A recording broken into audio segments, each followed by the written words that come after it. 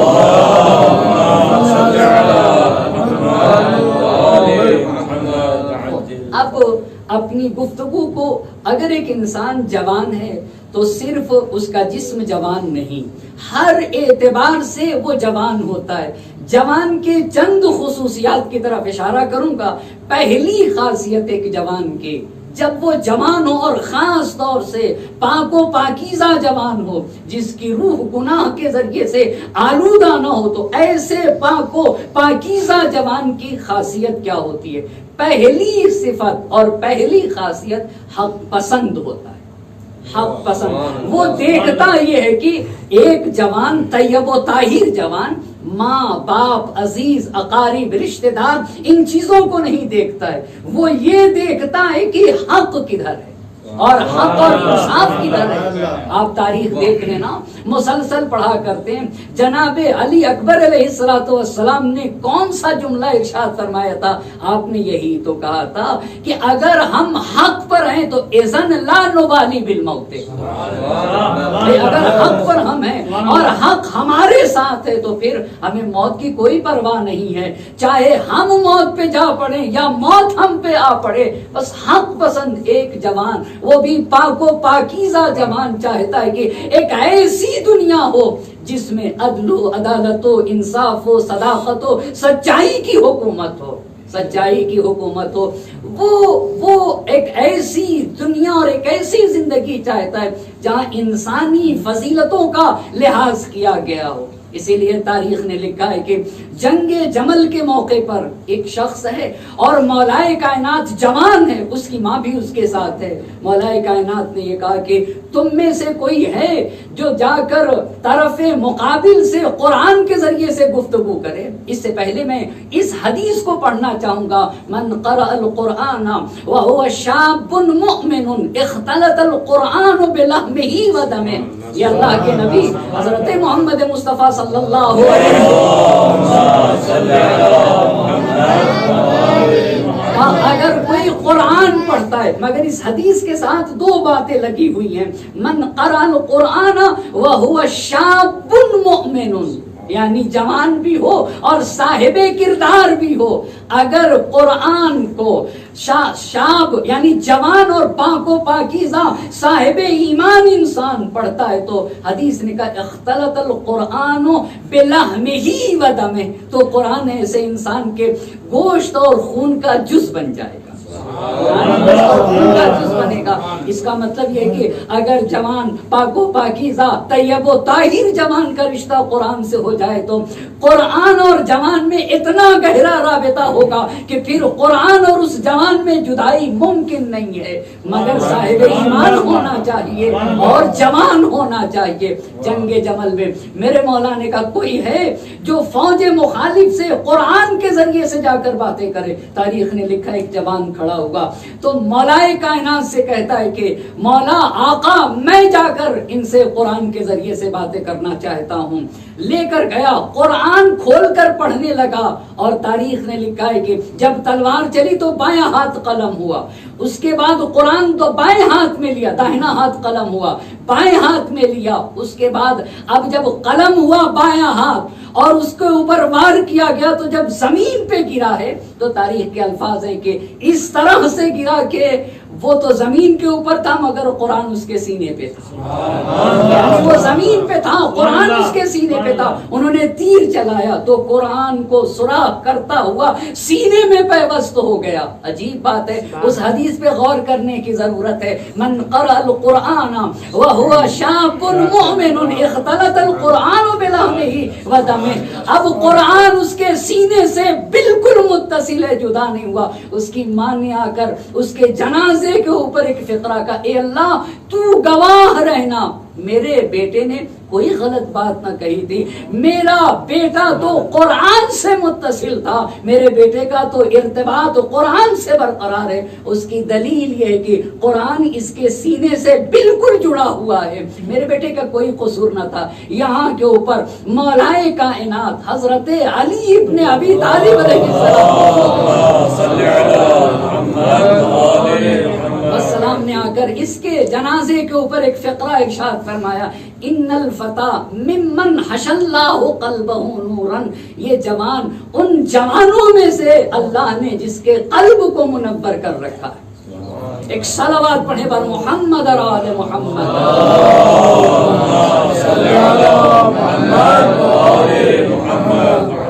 اس کا مطلب یہ ہوا, اگر ایک پاک و پاکیزہ جوان صاحب ایمان اور کردار جوان ہو تو وہ حق پسند ہوتا ہے. اگر اس کے لیے حق واضح ہو جائے تو پھر راہ حق میں جان دینے کے لیے تیار ہو جاتا ہے. پھر حق کے راستے میں اسے سختیاں سختی نظر نہیں آتی ہے, آسانی ہی آسانی ہو جاتی. ایک صلوات پڑھتے بر محمد اور آل محمد.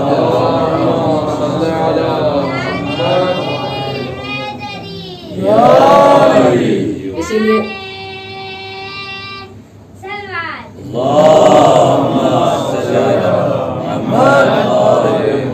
اسی لیے معصوم کا یہ فرمان ہے, من جعل الحق مطلبتا, حق جس کا ہدف بن جائے, حق جس کا آلودہ نہ ہوئی ہو. یہ پہلی بات.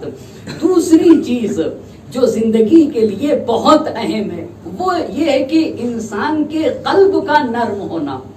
قرآن کریم میں ارشاد ہے کہ کچھ لوگ ایسے ہیں جو پتھر کی طرح ہیں. بلکہ قرآن نے اسی پر اکتفا نہ کیا, کہا پتھر سے بھی زیادہ سخت ہیں. اگر قرآن اسی پہ اکتفا کر لیتا, کچھ لوگ پتھر کی طرح ہو گئے تبھی ایک بات تھی, مگر کہا پتھر سے بھی زیادہ سخت ہیں. وہاں قرآن نے کہا اس لیے کہ وَمِنَ الْحِجَارَةِ, پتھروں میں بعض پتھر ایسے ہیں جن سے پانی کی نہریں جاری ہوتی ہیں. پانی کی پتھر ہو کے بھی پانی کی نہریں جاری ہوتی ہیں. وہ منہا, اور انہی پتھروں میں سے کچھ ایسے پتھر ہیں پانی کی نہریں تو جاری نہیں ہوتی ہیں مگر پانی کے قطرات گرتے ہیں. عجیب چیز ہے. آپ دیکھیں پتھر سے پانی کی نہروں کا رواں ہونا یا پتھر کے اندر سے پانی کے قطرات گرنا, یہ قرآن نے نقل کیا. اور کچھ پتھر ایسے جو خوف الہی کی وجہ سے خود زمین پہ گر جاتے ہیں. تو انسان کو تو محبت کی نہریں بہانا چاہیے تھا, اور اگر محبت کی نہریں نہ بہا سکتا تھا تو کم سے کم محبت کے قطرات ہی گرا دیتا. اور اگر یہ بھی نہیں تو کم سے کم خوف الہی کے قلب نرم ہوتا ہے, اس کے دل میں نرمی پائی جاتی ہے, وہ رقیق القلب ہوتا ہے. اسی لیے اللہ کے نبی کا یہ فرمان ہے, اوصیکم بالشبان خیرا, اے لوگو میں تمہیں وصیت کرتا ہوں, تمہیں نصیحت کرتا ہوں, تمہیں سفارش کرتا ہوں, تاکید کرتا ہوں, قوم کے جوانوں کو دوسرے لوگ ہمارے جوان ہیں مگر وہ دوسرے کی طرف مائل ہیں. کیوں؟ الانسان رہین الاحسان, الانسان رہین الاحسان, جس کے ساتھ جو نیکی کرے گا اس کا قلب اسی کی طرف مائل ہوگا. باپ ہے, باپ کو باپ کہے گا, چچا کو چچا کہے گا. ایک چھوٹی سی مثال دوں تاکہ بات واضح کر سکوں. مثال کے طور پر اگر مجھے بزنس کرنے کے لیے 10,000 روپے کی ضرورت ہو, مثال ہے نا, اور اپنے والد کے پاس جا کر کہتا ہوں کہ بابا مجھے پیسے چاہیے, بابا کے پاس پیسے بھی ہیں, نہ دیا. پھر اپنے چچا کے پاس چلا گیا, چچا نے بھی نہ دیا. اپنے پڑوسی کے پاس چلا گیا, پڑوسی کے پاس, اور وہ بھی پڑوسی ہم مسلک نہ تھا,